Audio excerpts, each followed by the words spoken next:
നമസ്കാരം. വെള്ളിത്തിരയിലെ സൂപ്പർ ത്രില്ലറുകളെ വെല്ലുന്ന സംഭവ വികാസങ്ങളാണ് കഴിഞ്ഞ ദിവസങ്ങളിൽ കൂടംകുളം ആണവ നിലയത്തെ ചുറ്റിപ്പറ്റി നടന്നത്. ദേശീയ സുരക്ഷയെ തന്നെ ബാധിച്ചേക്കാവുന്ന വൻ ഡേറ്റ ചോർച്ച എന്ന വാർത്ത കാട്ടുതീ പോലെ പടർന്നപ്പോൾ നമ്മുടെയെല്ലാം നെഞ്ചിടിപ്പ് കൂടി. കൃത്യമായി പറഞ്ഞാൽ 19,000-ത്തിലധികം രഹസ്യരേഖകൾ ചോർന്നു എന്നായിരുന്നു ആദ്യമെത്തിയ റിപ്പോർട്ടുകൾ. രാജ്യത്തെ ഏറ്റവും സെൻസിറ്റീവായ ആണവ നിലയങ്ങളിലൊന്നിൽ നിന്ന് ഇങ്ങനെയൊരു ഡേറ്റ ലീക്ക് എന്ന് കേട്ടപ്പോൾ ആരും ഞെട്ടി. ഇതിൽ മറ്റൊരു വാർത്ത എന്തെന്ന് വെച്ചാൽ, പ്രമുഖ വ്യവസായി അനിൽ അംബാനിയുടെ റിലയൻസ് ഗ്രൂപ്പിന്റെ സെർവറുകളിൽ നിന്നാണ് ഈ ഡേറ്റ ചോർന്നതെന്നായിരുന്നു. കൂടംകുളം ആണവ നിലയത്തിന്റെ അനുബന്ധ സൗകര്യങ്ങളുടെ കരാറുകൾ റിലയൻസിനായിരുന്നു. അതേസമയം ഈ ചോർച്ചയ്ക്ക് പിന്നിൽ ഭീകരർ ആണോ എന്ന് സംശയിക്കേണ്ടിയിരിക്കുന്നു. സത്യം പറഞ്ഞാൽ ഈ ആണവ നിലയത്തെ പറ്റി പല വാർത്തകളും പുറത്തു വരുമ്പോൾ ഇതൊക്കെ എന്ത് എന്ന മട്ടിൽ പലരും തള്ളിക്കളയാറാണ് ചെയ്യുന്നത്. ശരിക്കും ഇതങ്ങനെ തള്ളിക്കളയേണ്ട ഒരു കാര്യമേ അല്ല. കാരണം നമ്മൾ മലയാളികൾക്കും ഇത് വളരെ ബാധകമാണ്. മലയാളി ആയാലും തമിഴരായാലും ഇനിയിപ്പോൾ ആരായാലും ജീവൻ നഷ്ടപ്പെട്ടാൽ അത് വലിയ ദുരന്തം തന്നെയാണ്. പക്ഷേ ഇത് കേരളത്തെ കൂടുതലായി ബാധിച്ചാലോ? കൂടംകുളം ആണവ നിലയത്തിന്റെ മുന്നിൽ നിന്ന് നേരെ ഒരു വര വരച്ചാൽ നേരെ എത്തുക അത് തിരുവനന്തപുരത്താണ്. കഷ്ടിച്ച് 110 കിലോമീറ്റർ ദൂരം. അതായത് ആണവ നിലയത്തിൽ എന്തെങ്കിലും അപ്രതീക്ഷിത സംഭവങ്ങൾ ഉണ്ടായാൽ 623 കിലോമീറ്റർ ദൂരത്തുള്ള തമിഴ്നാടിന്റെ തലസ്ഥാനത്തേക്കാൾ ഏറ്റവും കൂടുതൽ ബാധിക്കുക കേരളത്തിന്റെ തലസ്ഥാനത്തെ ആയിരിക്കുമെന്ന് ചുരുക്കം.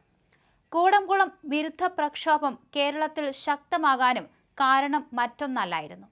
തിരുനെൽവേലി ജില്ലയിലെ ഈ ആണവ നിലയത്തിന്റെ സുരക്ഷ സംബന്ധിച്ച ചർച്ചകൾ ഇന്നും സജീവമാണ്, കേരളത്തിലും തമിഴകത്തും.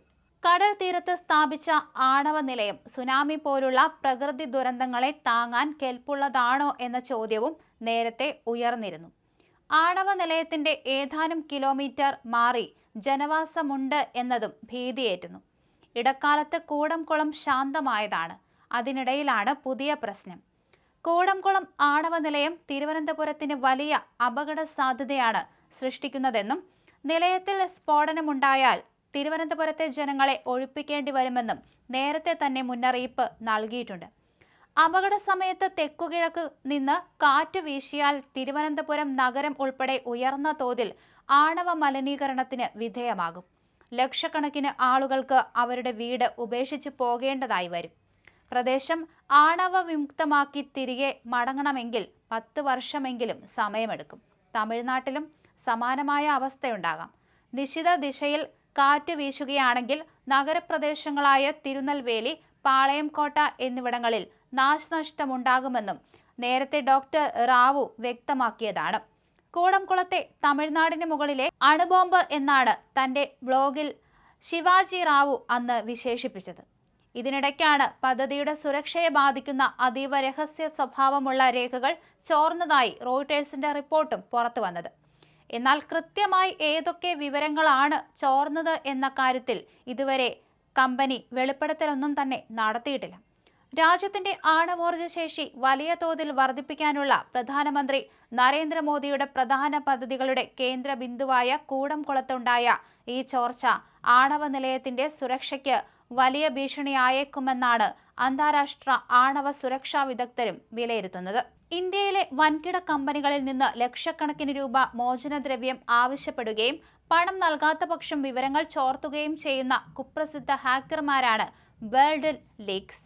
മുൻപ് ഡേറ്റ ഗ്രൂപ്പിൽ നിന്നും ആപ്പിൾ, ടെസ്ല കമ്പനികളുടെ രഹസ്യ രൂപരേഖകൾ ഇവർ ചോർത്തിയിരുന്നു. അന്ന് ടാറ്റ ഗ്രൂപ്പ് പണം നൽകാൻ വിസമ്മതിച്ചതിനെ തുടർന്നാണ് വിവരങ്ങൾ പുറത്തുവിട്ടതെന്ന് ഹാക്കർമാർ പറയുന്നത്. അതേസമയം റഷ്യൻ കമ്പനിയായ റോസ്റ്റാം കൈകാര്യം ചെയ്യുന്ന ആണവ റിയാക്ടറിന്റെ പ്രധാന പ്രവർത്തനങ്ങളെ ബാധിക്കുന്ന രേഖകൾ ഒന്നും തന്നെ ഇപ്പോഴത്തെ ഈ ചോർച്ചയിൽ ഉൾപ്പെട്ടിട്ടില്ല.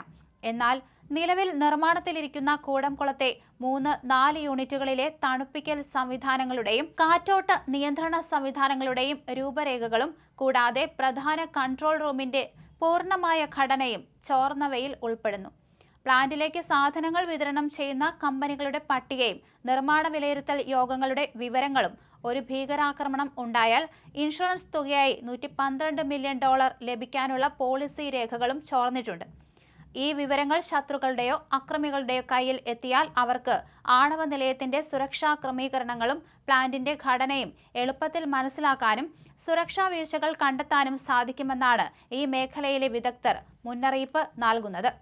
എന്തായാലും കൂടംകുളം ആണവ നിലയവുമായി ബന്ധപ്പെട്ടുണ്ടാകുന്ന രണ്ടാമത്തെ സൈബർ സുരക്ഷാ വീഴ്ചയാണിത്. നേരത്തെ 2019 പ്ലാന്റിന്റെ അഡ്മിനിസ്ട്രേറ്റീവ് ശൃംഖലയിൽ വടക്കൻ കൊറിയൻ ഹാക്കർമാരുടെ മാൽവെയർ സാന്നിധ്യം കണ്ടെത്തിയിരുന്നു. അന്ന് പ്രധാന സിസ്റ്റങ്ങളെ ഇതൊന്നും ബാധിച്ചിട്ടില്ല എന്നായിരുന്നു വിശദീകരണം. ലോകത്തെ ഏറ്റവും കൂടുതൽ സൈബർ ആക്രമണങ്ങൾ നേരിടുന്ന രാജ്യങ്ങളിൽ അമേരിക്കയ്ക്കും ഫ്രാൻസിനും പിന്നിൽ 3-ാം സ്ഥാനത്താണ് ഇന്ത്യ.